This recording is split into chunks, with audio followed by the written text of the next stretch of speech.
And welcome back to the program. Welcome to Straight Talk. And we were talking previously before the break about what's going on with the Mercier Bridge. Mm-hmm. And does anybody want to further reiterate? Well, the thing right now is apparently everybody needs a program. Mm-hmm. Okay, we all need to figure out what's going on and what's being said, and see the one thing, like begrudgingly or whatever, is the position to take, or as the Mohawk Council is saying, is they're not taking sides, union, non-union, or whatever.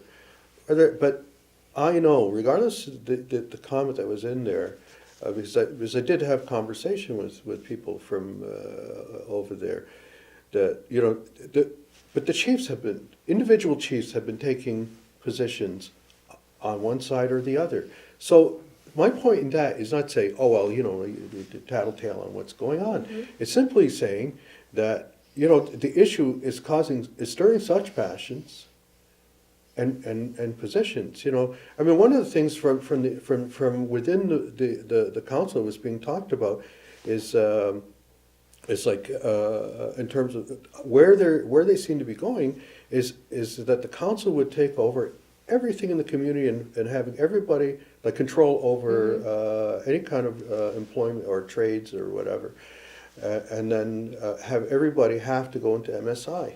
Mm-hmm. That's coming from the administrative side, okay, the OCC, and there's discussion between, she's saying, you're never going to impose that. But you know what? That. To be fair to the Mohawk Council, I don't take this position very often, and they'll be surprised. Okay. Is because Mohawk Council is getting drawn into something that they probably don't want to be in at all.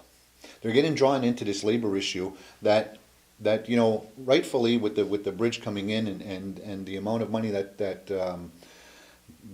it means for the community, for the businesses, for the individuals, for the workers, for everything else like that. But it's allowed to function on its own because it's private companies that are doing it, with the government, with the financing from the government.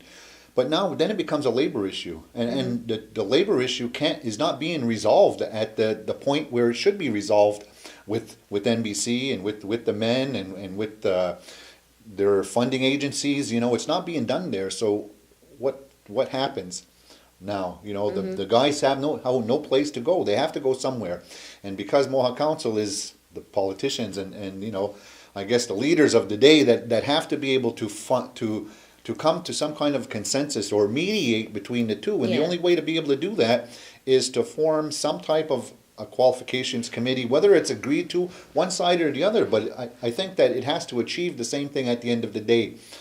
So they're sort of being pushed into it. So it's if it becomes bigger than what it is, it's only because it was being driven from the bottom up. It's not coming from the Mohawk Council down saying this is what we have to do now. They're looking for ways, but they're looking for ways now to try to resolve this issue, and they're getting caught into that. Well, you know what? So, if you look at them, this is just one element of where we're going as a community or as a people, however you want to define this. And it's not just issues relative to the bridge.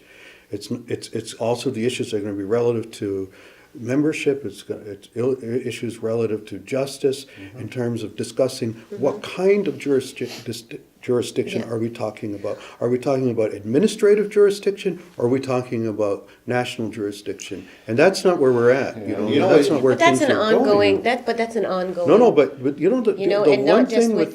one thing with that though is, yes, it is ongoing, and the discussion and the involvement of that discussion is ongoing. However, actions are being taken. Right. Yeah. Okay? No, They're I being agree. taken before those discussions are resolved. And in terms of clarifying, what are we talking about? Are we because I'm afraid the more I look at more things that are coming out of the process, what we're really talking about is a jurisdiction over the administration of things which are part of outside jurisdiction. But you know what? You know what? I think that we're getting caught, and I'm talking about the community. We're getting caught into situations now because of of things that have been here. If you're looking at hydro, if you're looking at the seaway, if you're looking at the bridges, and you're looking the railroad, and all those things were imposed on us, and now we're starting to get a foothold into trying to, I guess, get some work or something out of those things if something happens here, trades wise. So how do we work that out? You know what I mean? So I can see down the road, and I can see it now because it happens even when somebody's building a home, that there's no real checks and balances. If you're getting a loan from the bank and or the community, Yeah. then there's certain checks and balances. If you're doing it on your own, or you get a contractor out of the community to come in, you get screwed left and right. The words checks and balances. And people are getting screwed left, but requirements. people are getting screwed left and right, even from contractors, because there's no checks and balances. So what does that mean? Does that mean that we need to have, I guess, our engineering in our community overseeing some of those projects to make sure that they're done properly? You understand what you have to get a permit from when you're outside to do all those things. Does that mean that may be coming down the road? I'm not, and that's not a negative thing. No. It's a positive thing, is because there's a lot of people that are getting put into situations. So the bridge thing is one. It's a jurisdictional issue. I hope that they can resolve the bridge issue. I don't think it's going to funnel through the rest of the community. I hope they can get it resolved before it falls down. Well, I don't think it'll ever fall. But the thing is. I go over that bridge often. But where do you go from here? And it's not. It has some negatives and it has some positives. And at the end of the day, the guys just want a job. Yeah.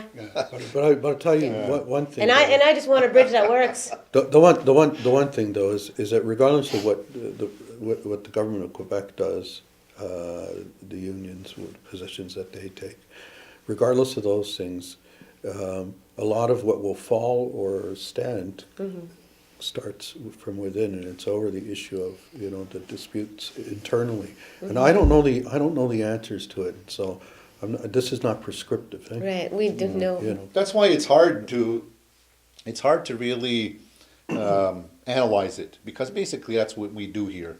We analyze situations and based on our experiences and history, And on what we feel maybe should happen, and maybe give some kind of I guess recommendations to try to do that, or even just a general thought, or have the community talk about it.